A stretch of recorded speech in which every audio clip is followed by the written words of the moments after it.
કચ્છના છેવાડે આવેલા ખાવડાના રણ વિસ્તારમાં વિશ્વનો સૌથી મોટો સોલાર પાર્ક તૈયાર થયો છે, જ્યાં દારૂના વેપલાઓ ધમધમી ઉઠ્યાના આક્ષેપો થયા છે। બન્ની વિસ્તારમાં પાણીની અછત છે, પણ દારૂ માંગો તેટલો મળે છે। ખાવડા સોલાર પાર્કમાં મજૂરી માટે હજારો શ્રમિકો આવ્યા છે, ત્યારે સાંજ પડે ને અહીં દેશી અને અંગ્રેજી દારૂના હાટડાઓ ચાલુ થઈ જાય છે। આ ગાંધીનું ગુજરાત નહીં પણ યુપી બિહાર હોય તેવું અનુભૂતિ થાય છે। જાહેરમાં દારૂના હાટડાઓ ધમધમે છે, છતાં પોલીસ દ્વારા કોઈ કાર્યવાહી કરવામાં આવતી નથી। ભારે વાહનોના ચાલકો પણ દારૂ પી ગાડીઓ ચલાવતા હોવાથી માર્ગો પર અકસ્માત થયા છે।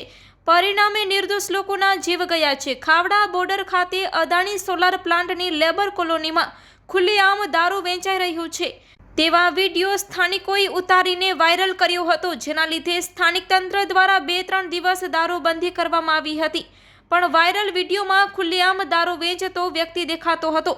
વહીવટદાર મેઘરાજ દ્વારા બુટલેગર ગેમરસિંહ ઉર્ફે દાદાને ફરીથી છૂટો દોર મળી ગયો છે। ગેમરસિંહના 2 માણસો રવિ અને રાઠોડ દ્વારા દેશી અને અંગ્રેજી દારૂની શોપ ખુલ્લી હોય તે રીતે વેચાણ કરવામાં આવી રહ્યું હોવાનો સૂત્રો દાવો કરી રહ્યા છે। હવે પોલીસને ખ્યાલ હોવા છતાં કોઈ કાર્યવાહી થતી નથી, બધું ઠેરનું ઠેર છે। દારૂ પીને બારાતુ મજૂરો અને ડ્રાઈવરો દંગલ મચાવે છે, છતાં તંત્ર શા માટે આંખ આડા કાન કરે છે તેવો સવાલ ઉઠી રહ્યો છે।